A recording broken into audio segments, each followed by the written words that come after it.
Então, terceiro ano, pensaram que não iam mais me ouvir falar de Enem, né? Negativo. Vamos lá. A gente vai continuar falando de redação e agora a gente vai falar do parágrafo de desenvolvimento, já que introdução, mesmo vocês não tendo feito a prova, a gente treinou muito em sala. Então vamos lá. Como eu vou criar um parágrafo de desenvolvimento? O desenvolvimento, ele é composto pelo tópico frasal mais a fundamentação. O tópico frasal é a frase com a opinião. Já a fundamentação, ela vem por meio das técnicas de argumentação que vocês já conhecem, mas que a gente vai nomear no final dessa aula. O tópico frasal, gente, ele é semelhante à tese. Então, a gente continua com aquela técnica de, se eu usar adjetivo, vai ficar muito mais fácil mostrar a minha opinião, tá? Então, eu vou dizer que é certo, que é errado, que é positivo, é negativo, enfim, o uso de adjetivos vai ajudar bastante nessa demonstração da opinião. Então, eu trouxe aqui para vocês hoje uma redação que não é modelo Enem, é um modelo de redação que tirou nota 1000, mas da UFRJ lá em 2005. Eu gostei bastante do tema dela, então vamos falar um pouquinho sobre isso. Na introdução, ela vai ter aí em preto a seguinte contextualização. Basta uma hora diante da televisão ou em um shopping para perceber que a valorização do corpo faz parte da visão de mundo atual. Academias, tratamentos cosméticos, tudo isso reflete uma lógica cultural tão difundida quanto ilusória. Então é claro que essa palavra ilusória aí já ajuda a dar opinião, né? Mas a gente ainda está na contextualização.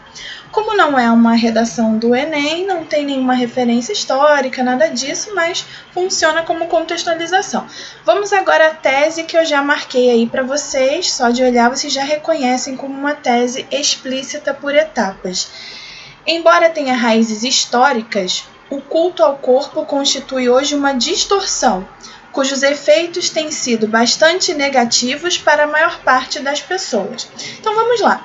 Agora, já que eu dividi essa tese em cores, a gente vai perceber o seguinte: cada parágrafo de desenvolvimento vai sustentar uma parte dessa tese. Então, vocês vão observar aí que em verde, agora, nesse primeiro parágrafo de desenvolvimento, ele vai ter que defender essa ideia de que isso já acontecia há muito tempo, né? Já que tem raízes históricas. Vamos ao desenvolvimento, então? Aqui sublinhado eu tenho o tópico frasal. Ele tem que ficar isolado por ponto final. Olha aqui, ó. Ele está isolado por ponto final. Depois eu faço a comprovação do meu tópico frasal. Então, vamos afirmar o seguinte: um olhar para a história nos mostra que as mais diversas sociedades e épocas tiveram seus padrões de beleza associados a formas físicas. Sobretudo nos períodos em que o homem se colocou como centro do universo, o corpo teve papel cultural de destaque. O Renascimento, em especial, representa esse conceito que sempre esteve baseado na relação orgânica entre aparência e essência. Assim, a beleza externa seria a expressão desejável de uma essência completa. Gente, está mais do que comprovado que isso acontece há muito tempo, que é um fato histórico. Ele cita o Renascimento. Então, quando vocês forem ler a apostila que eu enviei, vocês vão ver os tipos as técnicas usadas para comprovar a opinião. Aqui, como ele usou o exemplo do Renascimento, então eu estou utilizando o método dedutivo, tá bom? Perdão, o método indutivo.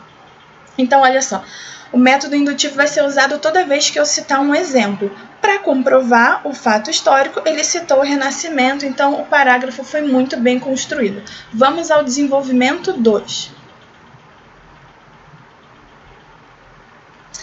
Aqui no desenvolvimento 2, eu coloquei novamente o parágrafo de introdução para vocês. Agora a gente vai comprovar a parte que está em azul. O culto ao corpo constitui hoje uma distorção.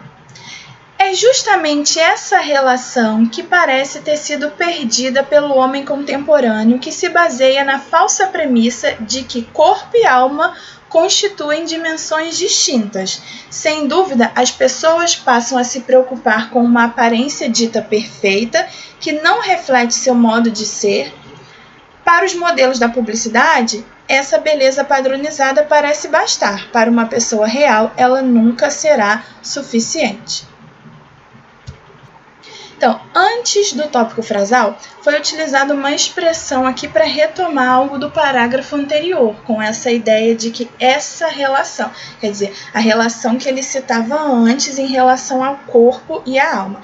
Depois vem o tópico frasal, que está aí devidamente sublinhado para vocês identificarem. Então, ele quer defender a ideia de que corpo e alma não constituem, na verdade, dimensões distintas, já que isso é uma falsa premissa, quer dizer, uma falsa verdade.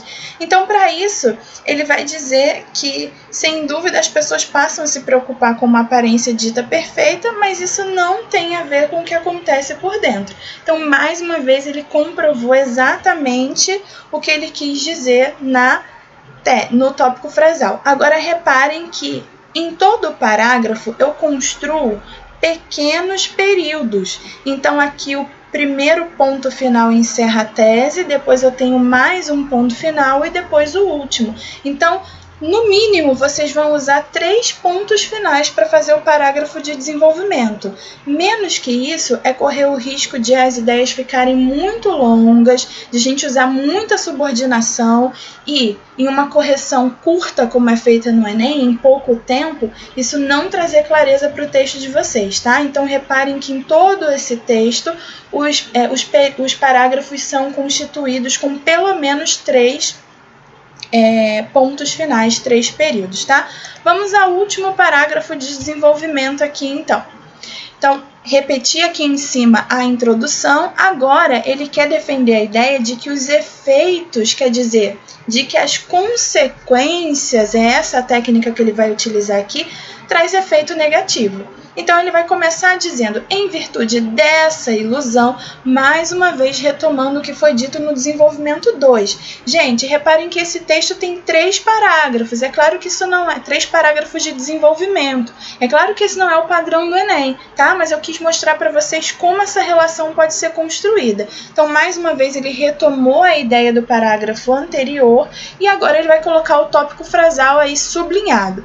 Criam-se efeitos perversos para 2 grupos de pessoas. Vocês sabem que efeito perverso, é claro que é um efeito negativo, né? Só que propositalmente feito com essa intenção. Então, como ele vai comprovar essa ideia? Vai dizer, o menor deles, com acesso a essa indústria da beleza, compromete a saúde do corpo e nunca, faltou aqui um N, nunca estará em harmonia consigo mesmo. O segundo, formado pela maior parte da sociedade, encontra-se excluído dessa lógica, não porque queira, mas porque não tem poder aquisitivo para nela se integrar por completo. Então, é claro que existem as pessoas que vão tentar seguir o padrão do corpo, mas não vão conseguir, nunca vão estar satisfeitos, e existem os que sequer podem tentar porque não tem condição financeira para isso. Gente, ideia perfeitamente comprovada com as consequências, com esses efeitos dessa ilusão do culto ao corpo. Bom, para a gente finalizar aqui, então vamos lá. Eu preciso fazer o tópico frasal em cada parágrafo. Esses parágrafos têm que ter pelo menos 3 períodos, usando pontos finais. No desenvolvimento 1, eu posso utilizar expressões como primeiramente, em primeiro lugar, em uma primeira análise, entre outras. No desenvolvimento 2, eu posso fazer uma ligação com o que eu disse antes. Então, eu posso usar algumas conjunções ou algumas expressões que vão resumir a minha ideia anterior. Nesse contexto, a partir desse panorama, além disso, é preciso analisar também. Enfim, essas são algumas possibilidades. Gente, as técnicas de argumentação, elas estão explicadinhas na apostila de vocês, mas vocês não precisam se preocupar em decorar, em fazer um tipo ou outro. Normalmente, o que o Enem usa de verdade é a causa e a consequência, tá? Então, a causa e a consequência vai ser o método mais utilizado pelo Enem, já que ele dá um problema para você resolver. Agora, o argumento de autoridade a gente pode usar quando a gente cita alguém, cita um filósofo. Os métodos dedutivo, indutivo e dialético, gente, cai muito na UERJ, tá? Então cai em forma de pergunta mesmo, lá na prova de português, no exame de qualificação, não na prova de redação. Então eu selecionei para vocês algumas questões de vestibular em que caem essas palavras, essas ideias, tá? De métodos de argumentação, e dessa vez a gente não vai praticar ainda escrevendo nada, tá? Façam essas questões, depois confiram lá o gabarito, tá bom? Gente, eu espero que tenha funcionado, me deem um retorno para saber se eu continuo fazendo aula de redação dessa maneira ou não, tá? E eu espero que vocês aproveitem aí, porque deu um trabalhão aqui, tô parando toda hora para ver se a Maria já acordou, tá bom? Um beijo e não deixem de treinar com os exercícios, tá?